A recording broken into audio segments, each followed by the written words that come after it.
Have you ever been brutally rejected by a woman? No, because there's no such thing as brutal rejection. Lots of women like me, lots of women don't. I've never been brutally rejected because I've never tried that hard. You know, when I first started getting famous, back when I still had Instagram and I was platformed, Instagram DMs would get leaked. And as I said, they've been through my hard drives. I've never said anything stupid. You know, I said to girls, hey, where you from? You know, you want to go out sometime? No, never in a million years. And I literally just say, okay, no problem, smiley face. And then 2 years later, when I was getting famous, they'd post it. Ha ha ha, Tristan tried to sleep with me. I'm like, yeah, but I also sent that message to 500 other girls and 400 did sleep with me. So like, I don't really care. Yeah. So there was no such thing as a brutal rejection because I was never brutally trying. I was never trying to force someone to like me who didn't. So I guess when you were younger, maybe.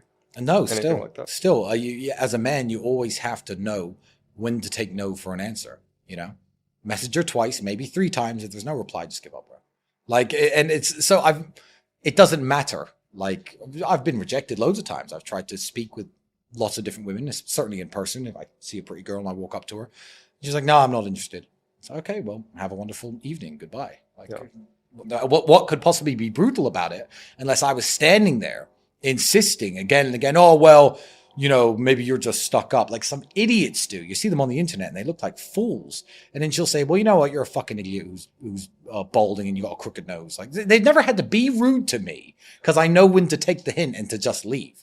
So no, there's been no brutal rejections ever. On Heartbreak, what does Heartbreak teach you? Heartbreak teaches you the power of understanding that in life, things will always get better if you try to make them better.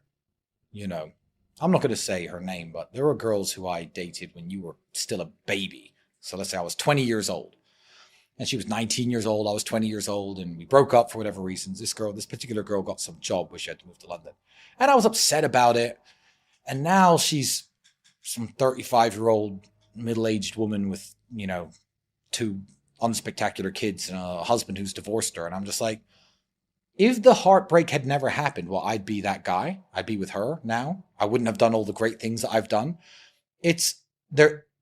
Heartbreak sucks, and you do have to deal with it. And again, know when to walk away without begging or humiliating yourself, especially in this day and age of DMs and messages being recorded and stuff. And each heartbreak, like with every bad event that happens in life, sets an important marker that you eventually look back on a longer timeline and you see the growth and the self-improvement and maybe the hypothetical scenarios that would have happened had you stayed with that person or had you not been betrayed by that person. And yeah, it serves as very important markers on a timeline.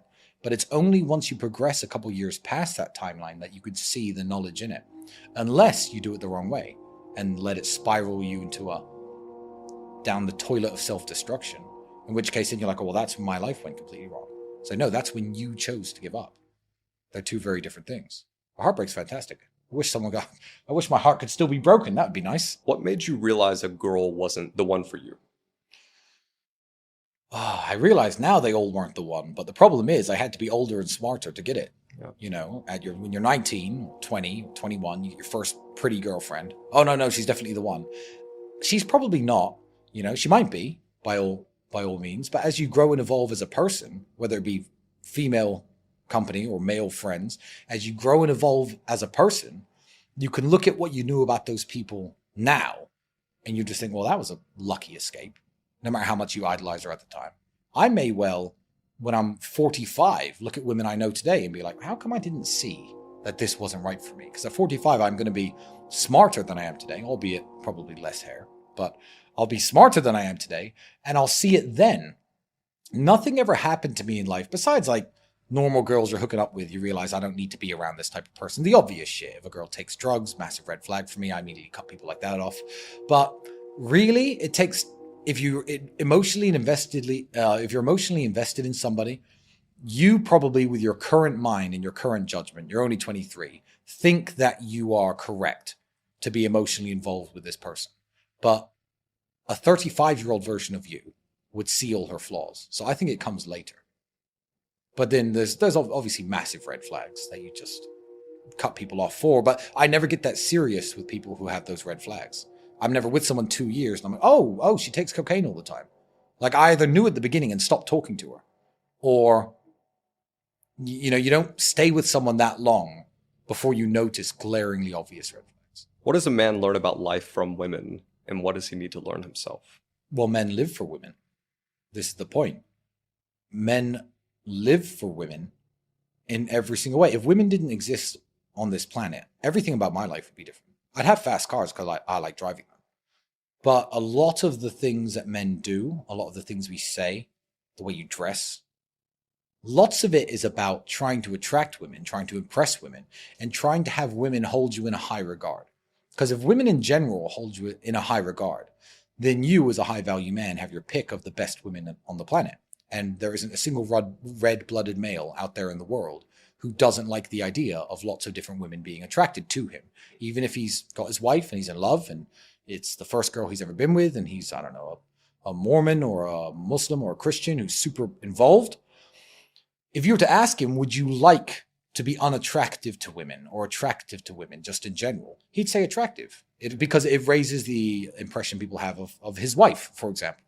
So there's not a single man in the world who doesn't live for women in one way or another. So they are almost every lesson you learn about life and almost everything you've done wrong can somehow be reflected back into the mirror of what do women think of this and what do women see in me because of this.